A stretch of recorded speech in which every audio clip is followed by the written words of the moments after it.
Hey, have you ever had a day where everything just went wrong? Like you woke up late, you spilled your coffee, your phone died, and then, just to make it worse, you had to explain all of it to someone in English? Yeah, that was my Tuesday. Oh, Alan, it was not just your Tuesday, it was your whole week. It was my whole week, yes, Sophie. Thank you for the reminder.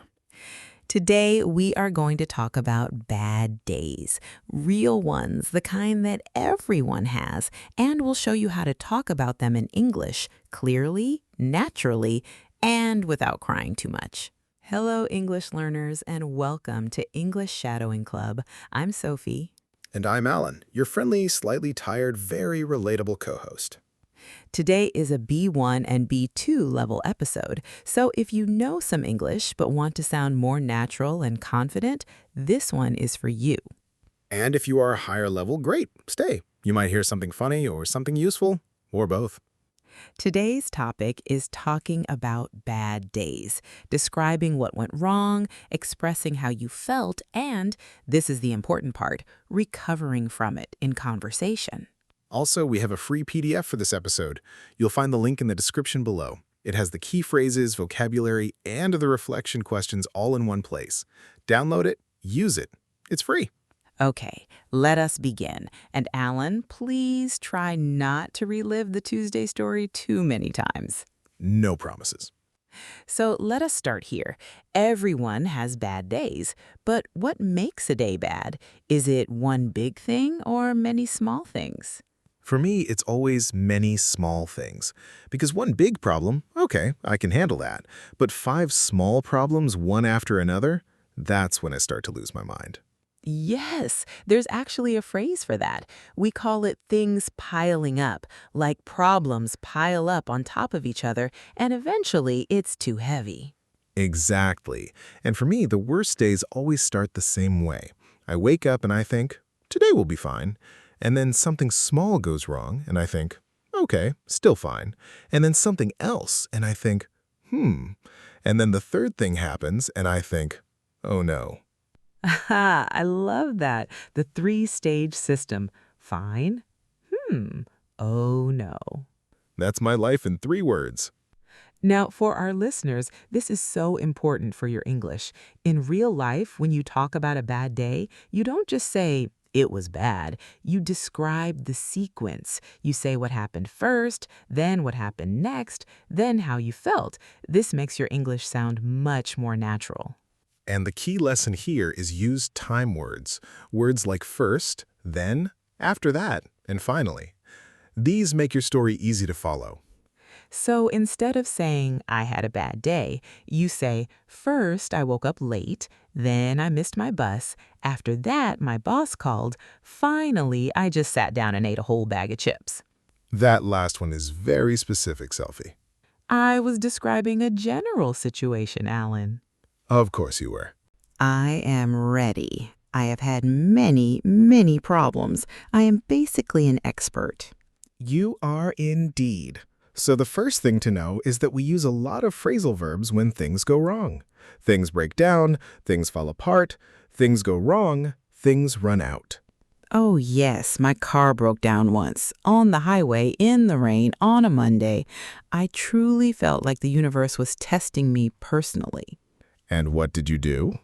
I called my sister. She laughed for about 2 minutes. Then she came to help. Classic.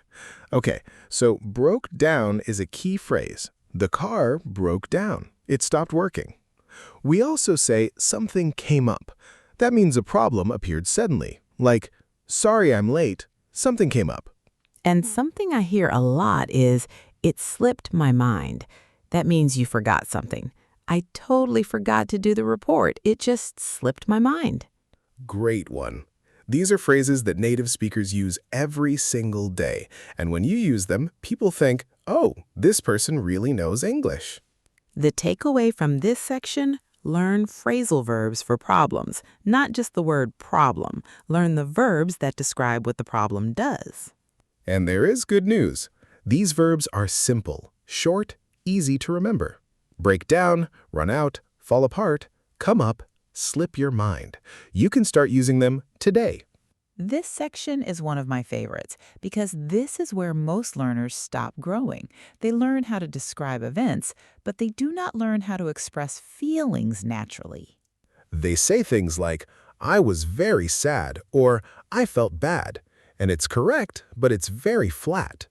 Yes, compare these two sentences. 1, I was tired after work. 2, by the end of the day, I was completely drained. I just wanted to lie on the floor and not move. Okay, sentence 2 is very real and very relatable. That's the point. Real language has texture. It has color. You add small details. You add your body. Drained means your energy is gone, like a battery that's empty. Exhausted, wiped out, these are all stronger, more vivid ways to say tired. I once had a day at work where everything went wrong in a meeting. I prepared everything, I practiced, I had my notes, and then my screen froze in front of everyone. Oh no! And I just stood there, smiling, like everything was fine. But inside, I was not fine. What would you say now with better English? I was absolutely mortified. I wanted to disappear. The whole thing just fell apart in front of me. That's great language. Mortified means deeply embarrassed. Fell apart means it stopped working or going well. And wanted to disappear, that's an idiom we use when we feel very embarrassed or uncomfortable. The lesson here, add feeling words. Not just I was sad or I was tired. Use vivid words. Drained, mortified, frustrated, overwhelmed. These make your story come alive. Okay, so now you've had a bad day. You've felt all the feelings. You want to talk to someone in English. What do you say? How do you start? This is so real, because sometimes you just need to vent. Do you all know that word? To vent? Let's explain it. To vent means to release your feelings by talking, like releasing steam from a pot. You say everything that's bothering you. And on the other side, if your friend wants to vent and you want to be supportive, there are great phrases too, like, I'm listening, or tell me everything, or that sounds really tough. That sounds really tough is so powerful, so simple, but it shows empathy. It shows you understand the other person is going through something difficult. I once vented to my coworker for about 15 minutes about a bad subway ride. She just listened. She said, wow, that sounds like a lot, and I felt so much better. Because being heard is so important. And in English, these small response phrases, wow, that sounds like a lot. That's rough. I get that. They show you're present, you're listening. Lesson from Section 4, learn how to start a vent, learn how to respond to a vent. These are real daily English skills. So, we've had a bad day, we've expressed our feelings, we've vented. Now what? Snacks? Alan? Okay. We find the silver lining. Yes, a silver lining is a small good thing inside a bad situation, like when the sky is dark and gray, but there's a thin line of silver light at the edge of the cloud. That's the silver lining. And in English, we say things like, at least, or on the bright side, or I guess the good thing is. These phrases help you shift the conversation. For example, my whole day was a disaster, but at least I made it home safely. Or everything went wrong at work, but on the bright side, I learned something today. Even if the learning was, do not let Alan present in the meeting. That is unfair and accurate. The truth is, in English conversations, people rarely end on pure negativity. There is usually a small turn, a breath of lightness. Learning this shift makes you sound emotionally fluent, not just grammatically correct. And that is the last big lesson today. Use at least on the bright side, and I guess the good thing is to turn a story around. It is natural. It is real, and people will connect with you more.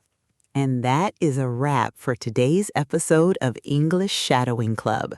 I hope you feel a little more ready to talk about your bad days in English with confidence and maybe even with a little humor. Because here's the thing. Bad days happen to everyone, in every language, in every country. But the people who can talk about them, describe them, share them, laugh at them a little, those people connect with others so much more easily. And that connection is exactly what English gives you. A wider world, more people to talk to, more people who will say, "Oh yes, I get that too." Do not forget to download the free PDF in the description. It has all the vocabulary, phrases, and reflection questions from today. It's free. It's yours. Please use it. And if you enjoyed this episode, please subscribe and share it with one person who is learning English. One share means so much to us, and it helps another learner find this community. We are a small but very dedicated group, and every new listener makes us genuinely happy. Take care of yourself, and remember, even the worst day ends, and tomorrow is a new chance. Goodbye, everyone. See you next time. Bye.